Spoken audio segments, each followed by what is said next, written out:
मान के चलते हैं, ठीक है, मुझे यहाँ पे सपोर्ट और रेजिस्टेंस ड्रॉ करने हैं या डिमांड एंड सप्लाई ड्रॉ करने हैं, ठीक है। तो डिमांड और सप्लाई का अलग अलग एरिया हो सकता है, लेकिन सपोर्ट एक क्लैरिटी के साथ दिखता है, ठीक है।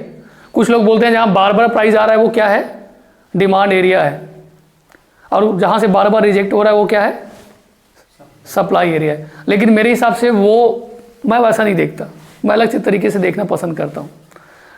जो प्राइस में एक बार आया और वहाँ से अच्छा मूव दिखाया वो मेरे लिए क्या है, डिमांड एरिया है। और वो डिमांड एरिया में कुछ ऐसे जगह रहेंगे जहाँ पे वो एज ए सपोर्ट काम करने वाले हैं। जैसे कुछ एरिया का कोई कैंडल का 50% का जो लेवल है वो कैसे काम करने वाला है, अगर ऊपर से नीचे आ रहा है तो एज ए सपोर्ट काम करेगा, और नीचे से ऊपर जा रहा है तो क्या काम करेगा, वो एज ए रेजिस्टेंस। जहाँ से मार्केट एक बिग मूव दिखाए, राइट, यहाँ से बड़ा मूव दिखाना स्टार्ट किया है, यहाँ से बड़ा मूव दिखाना स्टार्ट किया है, करेक्ट। ये दोनों बड़े मूव्स दिखा रहे हैं, क्यों दिखा रहे हैं इस जगह पे, ये तो रेजिस्टेंस एरिया कौन सा है इसका, ये रेजिस्टेंस एरिया था, right, all time high resistance area था। लेकिन इससे पहले भी बीच में कहीं पे सप्लाई एरिया था जहाँ से मार्केट फिर से सप्लाई होना स्टार्ट हो गया। चीज़ों को समझिएगा, बहुत छोटा सा फर्क है यार, सप्लाई और डिमांड और सपोर्ट रेजिस्टेंस में बहुत छोटा सा फर्क है, ठीक है। ये तो एज अ रेजिस्टेंस काम करेगा ही करेगा, लेकिन बीच में पर्टिकुलर किसी जोन पे सेलर एक्टिव हो गए थे तो वो वहाँ पर भी एक्टिव हो सकते हैं, या उनके कुछ ऑर्डर्स पहले से पेंडिंग ऑर्डर्स पड़े होंगे उस जगह पे।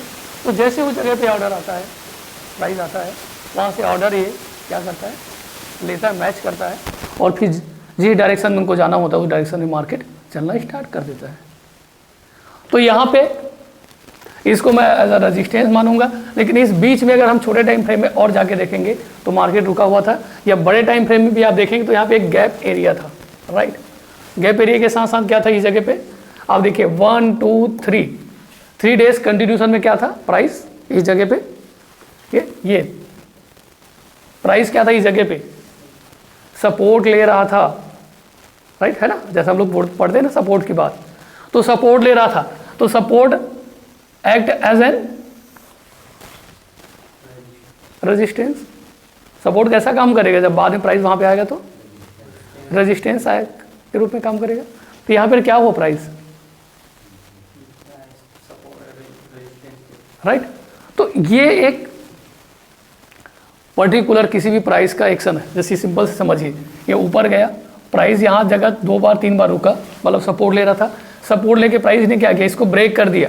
अब जब भी प्राइस इसके आसपास जाएगा तो कैसे वो एक्ट करने वाला है, वो एक्ट करने वाला एज अ रेजिस्टेंस एक्ट करने वाला है, ठीक है। ये प्राइस यहाँ पे गया तो कैसे एक्ट किया, एज अ रेजिस्टेंस, और प्राइस नीचे। सिंपल है। छोटे टाइम फ्रेम में अगर इसमें चलो जाओगे आवरली चार्ट वगैरह में तो यहाँ पे दिखेगा कि ये कम से कम थोड़ी देर तक इस जगह पे रुका रहा होगा, या गैप एरिया है। आप जिस भी हिसाब से समझना चाहें, as a gap, support and resistance समझना चाहें तब भी, एज अ गैप समझना चाहें तब भी, as a supply and demand समझना चाहें तब भी, ठीक है। तो इस जगह पे क्या हो रहा है, प्राइस रिएक्ट कर रहा है। लेकिन ये एरिया क्या है अभी फिलहाल के लिए, ये रेजिस्टेंस है, ये रेजिस्टेंस है। आपको प्रीवियस में जाना है, अपने प्रीवियस हिस्ट्री में, और जहां से प्राइस ने सडन मूव किया है वो सप्लाई जोन है आपके लिए, और एज अ रेजिस्टेंस काम करने वाला है, ठीक है। मैक्सिमम जो रेजिस्टेंस जोन है या जो सप्लाई जोन है वो कैसे काम करता है, एज अ रेजिस्टेंस ही काम करता है। मेरी बात को फिर मैं रिपीट कर रहा हूँ, मैक्सिमम जो सप्लाई जोन है वो एज अ रेजिस्टेंस काम करता है, उसी प्रकार मैक्सिमम जो डिमांड जोन है वो एज अ सपोर्ट काम करता है। लेकिन हर सपोर्ट डिमांड जोन नहीं हो सकता और हर रेजिस्टेंस सप्लाई जोन नहीं हो सकता। ये बेसिक चीज़ें बहुत कम लोग आपको बताएंगे, ठीक है। ये जो है, ये जो सपोर्ट है, ये सपोर्ट लिया है ना इस जगह पे, राइट, सपोर्ट लिया, 3 बार सपोर्ट लिया है, क्या ये डिमांड जोन है क्या? नहीं था ना ये डिमांड जोन। यहाँ पे डिमांड नहीं आया, लेकिन ये क्या था, सपोर्ट जोन तो जरूर था। लेकिन सपोर्ट जोन बाद में क्या काम करना स्टार्ट किया, एज अ रेजिस्टेंस काम करना स्टार्ट किया जब उसके वो नीचे आ गया।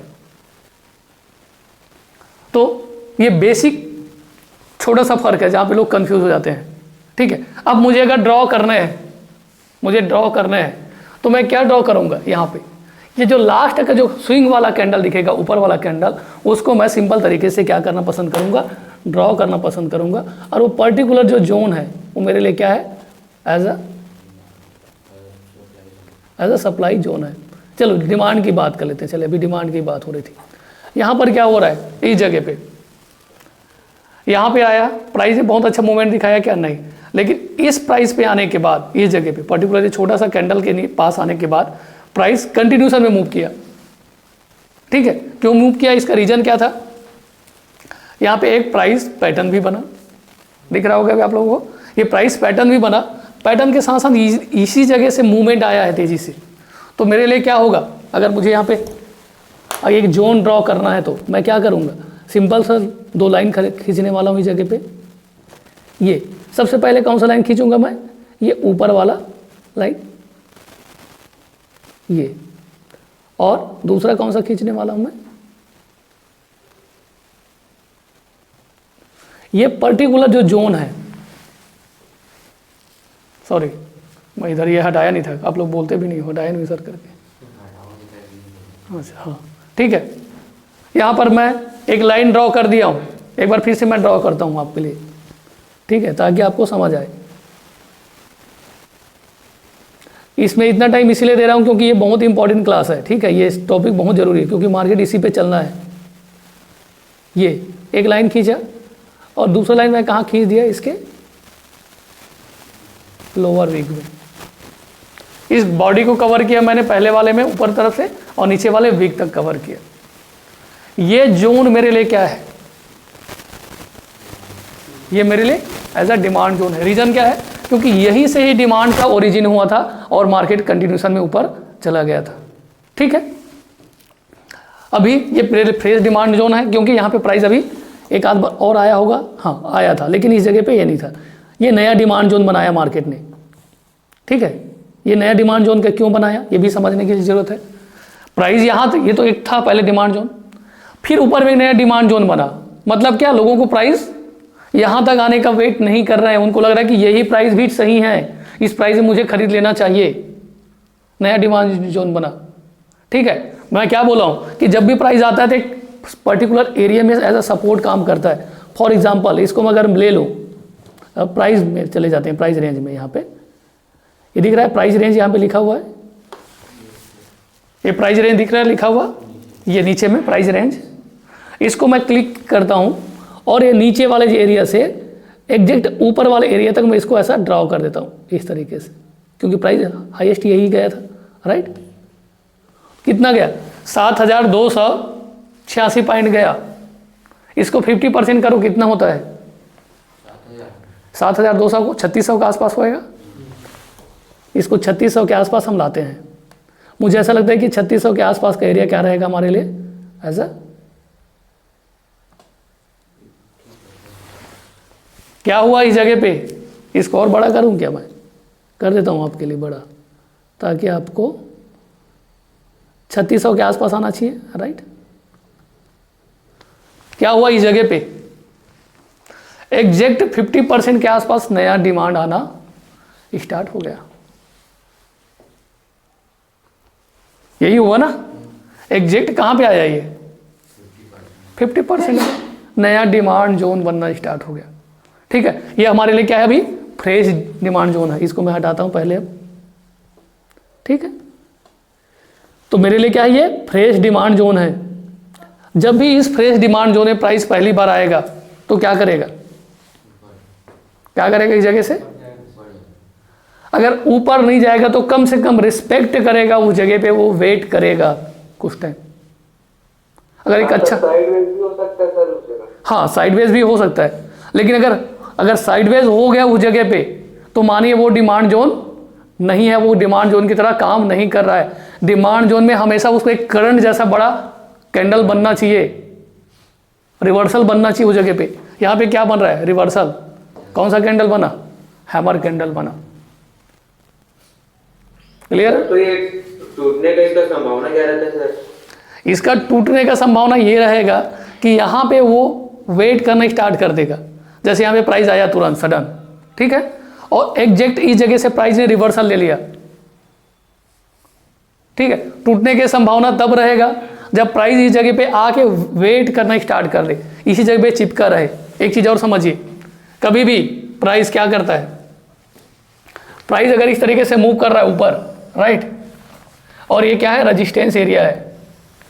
यहाँ से फिर प्राइस यहाँ पे नीचे आया, फिर प्राइस ऊपर गया, फिर यहीं पर अगर ये प्राइस वेट कर रहा है तो समझिए प्राइस मैक्सिमम टाइम 70-80%, 90% टाइम अगर ये ऊपर वेट कर रहा है रेजिस्टेंस जोन के पास, तो ये क्या करेगा? इसको ब्रेक करता है। क्योंकि अगर ये वाकई में सप्लाई जोन था तो क्या करता? ये सेलर इसको प्राइस को नीचे ला चुके होते। लेकिन अगर ये ऊपर वेट कर रहा है मीन्स क्या? ऊपर जाने की संभावना है, क्योंकि वहां पे वो एक्यूमुलेट कर रहा है, वो जो ऑर्डर पड़े हैं सेलिंग ऑर्डर, उसको क्या कर रहा है? ले रहा है। मैक्सिमम टाइम के केस में उस टाइम ये होता है कि नीचे भी आता है, ऐसा नहीं कि हर बार। लेकिन अब वैसे अगर प्राइस नीचे आ रहा है, ठीक है, इस तरीके से रेजिस्टेंस पे, और प्राइस इस तरीके से अगर वेट कर रहा है, तो इसकी संभावना है कि प्राइस को तो सपोर्ट को तोड़ के नीचे चला जाएगा।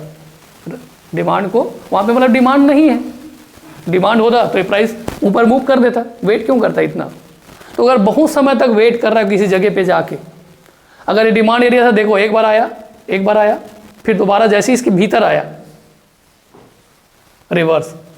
अब डबल बॉटम वाला जो पैटर्न वाला कहानी है, रिवर्स, ठीक है। तो एक पैटर्न बना के वो रिवर्सल आपको दिखा ही देगा। उस जगह पे 100% एक बाइंग आपको दिखने वाला है, डिमांड अगर एरिया है तो। और यहाँ से प्राइस एक अच्छा खासा मूव किया है यहाँ तक, ठीक है, समथिंग 49,500 से लेके 54,000 तक, 5 से 4-5 हज़ार पॉइंट गया, और बहुत कम दिनों में गया ना, 10-12 दिनों में, 15 दिनों में। तो इस तरीके से आपको प्राइस को पहले बिहेवियर को समझना पड़ेगा कि कौन सा डिमांड जोन है और कौन सा सप्लाई जोन है। अब इसी जगह पे पहले वाला कौन सा था? Supply zone. अभी करंट में मेरे लिए ये, और इसको मैंने क्या कर दिया, ये मेरे लिए क्या था? ये मेरे लिए क्या था? ये मेरे लिए सप्लाई जोन बना हुआ है, प्रीवियस सप्लाई जोन। लेकिन सप्लाई जोन के साथ साथ यहाँ पर एक नया जोन फिर क्रिएट कर दिया। प्राइस यहाँ तक गया ही नहीं, क्यों? क्योंकि यहाँ पर कहीं ना कहीं और सप्लाई का एरिया बना हुआ होगा, ठीक है। तो यहाँ बीच में दिख रहा है क्या? अपने को नहीं दिख रहा है, लेकिन यहाँ पे एक गैप एरिया दिख रहा है। तो गैप एरिया भी एज अ सप्लाई जोन काम किया था। तो अभी अब हम उसको छोड़ देंगे क्योंकि उसने अपना काम कर दिया। अब नया की बात करेंगे। अब फिर अभी फ्रेश सप्लाई जोन कौन सा है? क्योंकि प्रीवियस वाला तो अभी कुछ हुआ ही नहीं है, नए वाले में चले गए। और ये वाला जो जोन है, ये और इसके नीचे तक ड्रॉ करना पड़ेगा, इसके नीचे तक आपको ड्रॉ करना पड़ेगा, ये, ठीक है। या इसको अगर बहुत छोटा करना आप चाहते हो कि नहीं हम मुझे छोटा कर लेना चाहिए, तो आप इसके बॉडी को इस तरीके से इसके बॉडी पे लगा सकते हो, ये वाले कैंडल के बॉडी पे, ठीक है। तो इस तरीके से आपका एक जोन मार्क हो गया। ये जोन का ये वापस तोड़ पाया क्या? अभी तक नहीं। फिर जब भी ये कभी आएगा इन फ्यूचर इस जगह पे, तो हो सकता है एक बार फिर से ये क्या करे, नीचे आ सकता है। लेकिन ये वाला भी एरिया टेस्टेड नहीं है, तो क्या है, पहली बार जब भी प्राइस आएगा तो हो सकता है यहाँ से वो रिएक्ट करना स्टार्ट करे। क्लियर है? तो इस छोटे टाइम फ्रेम के हिसाब से आप ऐसे इसको देख सकते हैं, मतलब सॉरी डेली टाइम फ्रेम के हिसाब से। अगर इसको मैं छोटे टाइम फ्रेम में चले जाऊँ 15 मिनट पे, ठीक है, तो मैं सपोर्ट कैसे ड्रॉ करूँगा और डिमांड सप्लाई कैसे ड्रॉ करूँगा वो देखिएगा। ये यहाँ पे मेरे पास प्राइस 2 बार आया हुआ है, देखिए 2 बार प्राइस ये 2 बार आया हुआ है, ठीक है। तो मैं क्या करूँगा, मैक्सिमम लाइन को मिलाने के लिए ट्राई करूँगा। मैं क्या कर रहा हूँ, मैं सपोर्ट एरिया ढूंढ रहा हूँ। तो मैं क्या करूँगा, मैक्सिमम लाइन को मिलाने की कोशिश करूँगा, मैक्सिमम टच पॉइंट मिलाने के लिए ट्राई करूँगा कि ये क्या काम करे, सपोर्ट का काम करे। तो मैक्सिमम टच पॉइंट मिलाते हैं। चलो अभी पहला क्या दिख रहा है,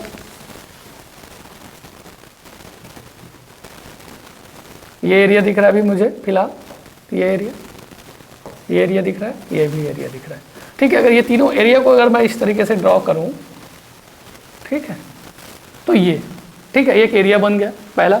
3 टच पॉइंट है, लेकिन एक 3 टच पॉइंट में मिलाया हूं तो कुछ टच पॉइंट ऐसे हैं जो नीचे नीचे यहाँ पे और बाहर निकले हुए हैं, मतलब उसके वीक्स हैं। तो इसको वीक को भी मैं फिर इस तरीके से मिला दूं तो मुझे क्या हुआ, एक ये एरिया मिल गया जो एज ए सपोर्ट काम करने वाला है। ठीक है, मैं यहाँ से तेज़ी से बाइंग आया थोड़ी सोच रहा हूँ, मुझे तेज़ी से बाइंग की ज़रूरत नहीं थी इस जगह पे। मैं बोल रहा हूँ प्राइस इस जगह पे आके रिवर्सल ले रहा है, बोले स्लोली ही क्यों रिवर्सल नहीं ले रहा है, लेकिन रिवर्सल कर रहा है। तो 1 2 3 टाइम कर चुका है। अब इस जगह अगर प्राइस आता है तो मुझे क्या करना चाहिए, क्या मुझे बाइंग करनी चाहिए क्या? नहीं, मुझे क्या वेट करना चाहिए, मैं कोशिश करूंगा कि इस जगह ऐसा कुछ डिसेंडिंग ट्रायंगल टाइप का पैटर्न बने और यहाँ पे मैं सेल करने के लिए प्लान करूं। कोई नेगेटिव पैटर्न बने तो मैं सेल करूं, क्यों? क्योंकि यहाँ पे 1 2 3 टाइम ये ऑलरेडी टेस्टेड एरिया है। ठीक है, उसका पावर कम हो गया है। तो इस तरीके से आप अपना ये को ड्रॉ कर सकते हैं। ठीक है, अभी मुझे सप्लाई जोन ढूंढना है। ठीक है, तो ये वाला सप्लाई जोन अगर मुझे चाहिए, ये देखिए यहाँ पर ये वाले को अगर मुझे ड्रॉ करना है तो क्या करना पड़ेगा, सिंपल सा लाइन। मैं सप्लाई जोन की बात कर रहा हूँ ना, मैं दोनों एक साथ इसलिए कर रहा हूँ ताकि आप कंफ्यूज ना रहें। नहीं दिख रहा है ना, आप कंफ्यूज ना रहे। ये एरिया क्योंकि यहाँ से शार्प रिवर्सल आया हुआ है, ये मेरे लिए क्या है, सप्लाई जोन है, लेकिन ये मेरे लिए अभी फिलहाल ये रेजिस्टेंस है। लेकिन मैं इस रेजिस्टेंस पे सेल करना प्रीफर करूंगा क्या, करना चाहिए क्या? हम लोग मैक्सिमम टाइम इसी जगह सेल वेल करना पसंद शुरू कर देते हैं। मुझे पूरा वेट नहीं करता कि यहाँ तक आए, आप बैठे रहिए अपने में इंतजार में, और जब आपके जोन में आए, अब यहाँ पे सेल करोगे तो आपकी संभावना एक्यूरेसी बढ़ जाएगी आपके प्रॉफिटेबल होने की। ठीक है, अदरवाइज क्या होगा, आप यहाँ पे सेल करोगे, प्राइस और ऊपर जाएगा, आपका एसएल हिट होगा, और फिर यहाँ से प्राइस नीचे आ जाएगा, आपको लगेगा गड़बड़ हो गया। अभी प्रीवियस डे हम लोग जो यहाँ पे सेल किए थे ना, वो ऐसी एरिया था, हमने जो मार्क किया हुआ था ना, डिब्बा बनाया हुआ था, वो दरअसल में टच करते करते पढ़ाते वो नीचे आ गया था, और उस पर मैंने लगातार शॉर्टिंग किया।